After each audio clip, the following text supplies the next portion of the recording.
Now let's talk about the difference between a movement and a shift. Now, ceteris paribus says that a shift in one curve never causes a shift in the other curve.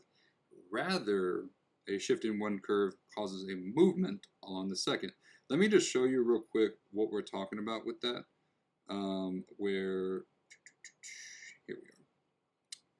So basically, whenever we have our demand curve and supply curve, we have price and quantity here. Let's say we have more income and it's a normal good. If this were happening, as we said earlier, we should see an increase in demand. Demand more to the right. So we're going to shift the demand to the right here, okay, causing demand number 1 to shift to demand number 2. Now, notice here, I'm not going to change the supply. So we're still at supply number 1.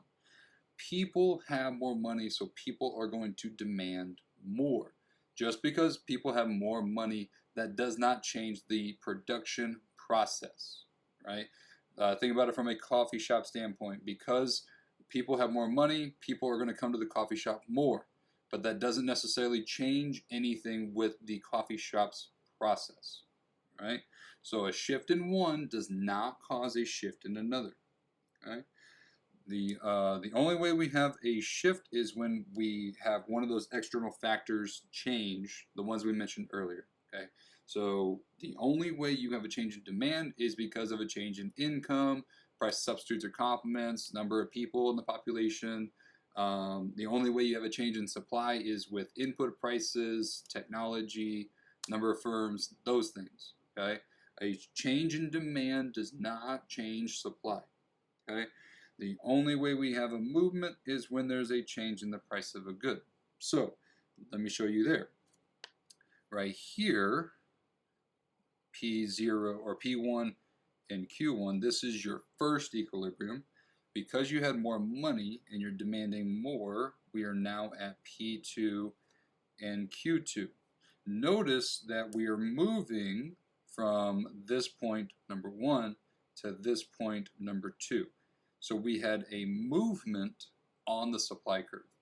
So because we shifted the demand, we had a movement on supply. That's how we analyze that. We did not shift supply, we just moved to a different point on there. So basically, an incorrect analysis would be an increase in supply will increase demand. That's not what happens. The correct analysis says an increase in supply will increase the quantity, therefore more will be purchased, meaning increase in quantity demanded. Let me show you what we're talking about there. Okay, so on this one, we have our first market, demand 1, supply 1, P1, Q1, right? So this is where our market is starting. Let's say we have better technology. So we have a new espresso machine that comes out, the firms buy it, so they're able to supply more coffee. So we're going to supply more, shifting it to the right, causing S2. But again, because the coffee shop has better technology, this does nothing for the consumer. The demand stays the same, okay? So now we're here at P2 and Q2. So now demand stays the same, D1, but they are buying more. A shift in supply caused a movement on demand. The demand does not change, but we are buying more, so there's a movement. The only way that you have a movement was because the price changed. Lower prices, higher quantity. The only way you have a movement is a change in price.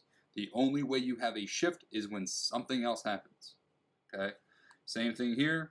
Because we have more money, we buy more. So that's a change in demand.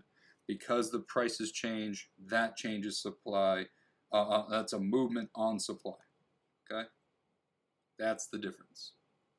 Okay? So that's the difference between a movement and a shift. Now, we do have changes to the equilibrium, as we just saw. We saw that prices were changing and the quantity was changing. Now, when there's a change in the external factor, either supply or demand, or both, we will have a shift that changes the equilibrium price and quantity. For example, a decrease in income decreases demand. So it decreases demand, less demand, shifting it to the left, right? So we will have a new equilibrium. As you can see here, we're going from here to here because of the decrease in demand. What happened to prices? Prices are now lower and the quantity is now lower. Look at your new equilibrium. Look at where you were before and where you are now. And you will see that prices are now lower and the quantity is lower as well. Because we had a change in one of the curves, this changes price and quantity. All right? Now, you might be thinking, less demand, then people are buying less, so there is a surplus, so a higher quantity. Now, you would be correct in the sense of this. If there were lower demand for bananas, right? Nobody's buying bananas, so HEB is having a surplus of bananas because no one's buying them. How do we fix a surplus, right? At the current price of P1, there is a surplus. To fix a surplus, you now have to lower prices. So we will now be at P2. Also, because people are just demanding less in general, they're going to be buying less, right? And from the firm standpoint, because the prices are lower, the quantity is lower as well. Okay, so basically, you are correct. There is a surplus on the shelf. To fix a surplus, we have a new equilibrium. The market works towards the equilibrium. And as you can see here, to get there, you had to lower prices. Lower prices, and that also lowers your quantity because people are just buying less, right? Look at where you started and where you ended. That shows you what happens to price and quantity. And remember, the market always works towards equilibrium. Ready? Now, the same idea is going to happen with an increase in demand. Right? So now everybody's buying bananas. So HEB and grocery stores have no bananas on the shelf. They have a shortage, right?